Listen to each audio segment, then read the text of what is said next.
Hey fandom, it's me, Aaron, and I'm here with a comic show talking about all the biggest books of this week.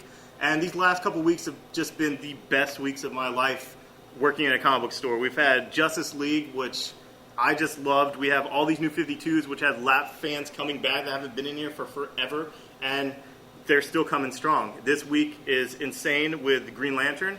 Green Lantern is written by Jeff Johns. Apparently Jeff Johns didn't get the memo, even though he probably wrote the memo, that the new 52 is putting the biggest, most iconic, publicly recognized characters back into the title character suit, like Sinestro. But, you know, Space Hitler, whatever, that's cool. I think what Jeff Johns really wants to do is make every naysayer, every person that Hal isn't their favorite Green Lantern, root for him and want him back. I'm Guy Gardner's biggest fan, and, you know, maybe this will have me rooting for Hal. But in the meantime, I'm enjoying Sinestro. I'm enjoying him being a badass, and Jeff Johns is definitely delivering.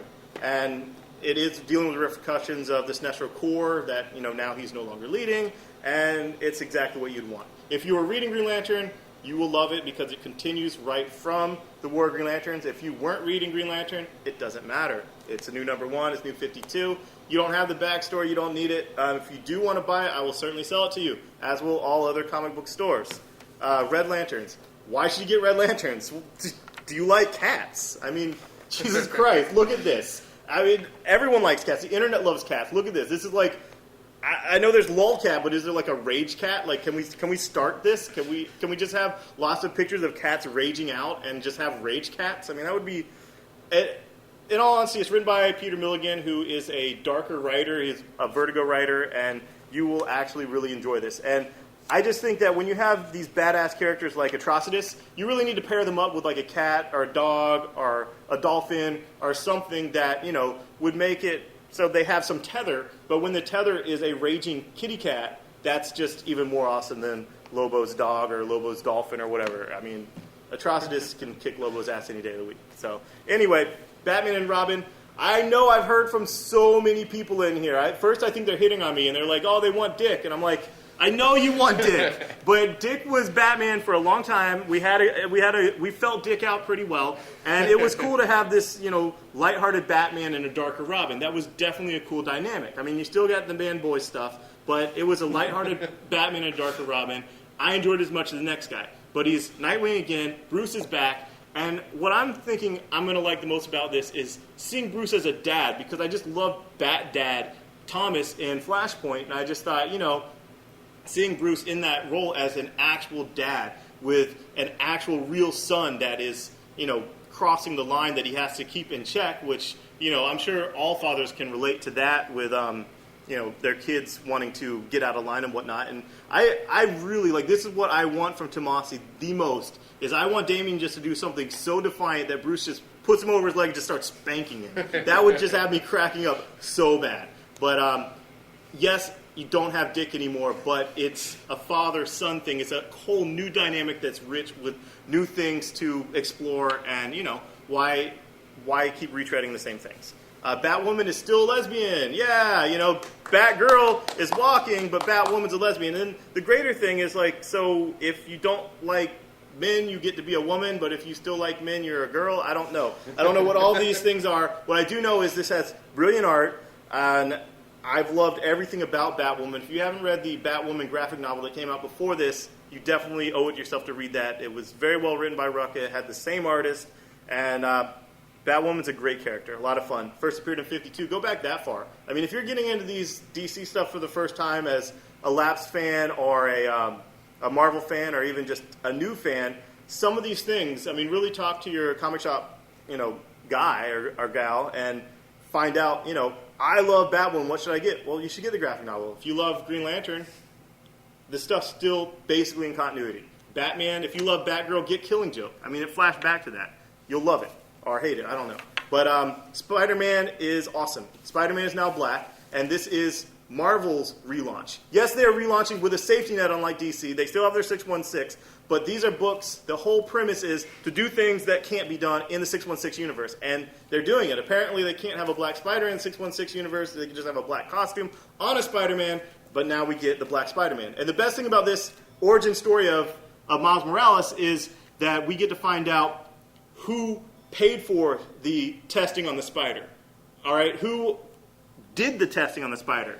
These are characters we already know from the story, from the Mythos of Spider-Man and from other Ultimate Spider. These characters that most people on the street would know, backing it and whatnot. And one of them's actually also black, so I mean, it's cool, you know, its origin is awesome. And okay, it's Ben Reilly, all right? It's Ben Reilly. It's on the first page. It's not a spoiler. It's Ben Reilly right there, okay? But it's really great, and I don't know. I think that if you're getting into some of these New 52s, you might really enjoy the Spider-Man.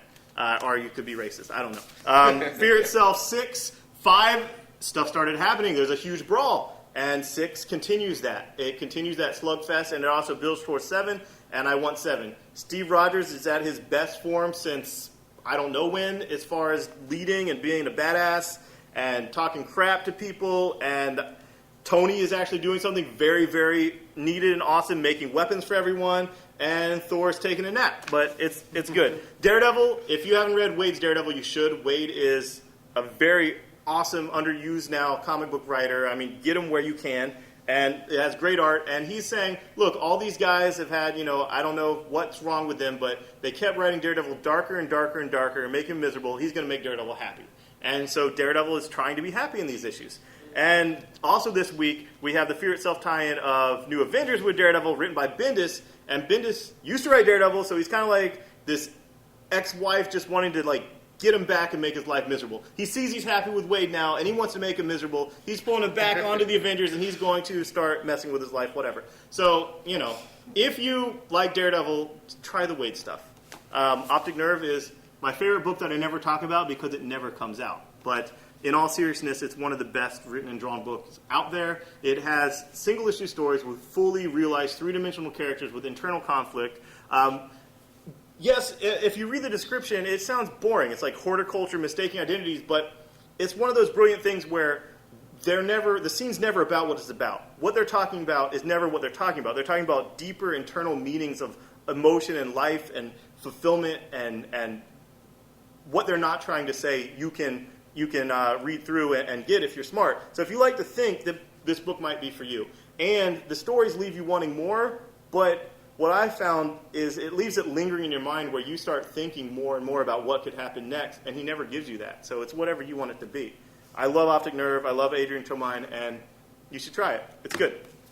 Buffy, if you're a Whedon fan, get it. If not, don't get it. I mean, I have to say it's out, or else the Whedon fans start, with their pitchforks at me like this. This is what happens.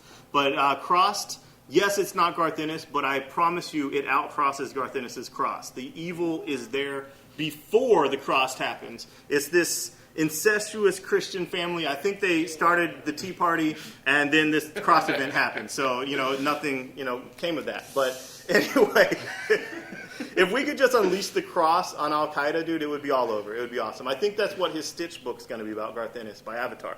But family values, David Lapham really kills in here. You have this ridiculous family, and then when some of those members get crossed, it's just insanity. And Super God, no, this is not about Jesus. It's about, the basic premise is praying to be saved by a man who can fly will get you killed, obviously. And in a real-world scenario, if we created superpowered people, who's to say they wouldn't get a God complex, go insane, think we should worship him, think they should be able to do whatever they want? Who's to say there's not people that would worship him? There's people that worship like Ted Bundy and that weird dude with the swastika on his forehead. And it's really cool stuff. I don't know, man. If you like Warren Ellis and you like thinking about cool stuff, you might like this. I don't know. That's all there is to it, man. I like Warren Ellis. I like Avatar. Basically, if Avatar does something and it's a writer that I like, I've never been let down. Bleeding Cool brought to you by Avatar Press. Thanks. Bye-bye.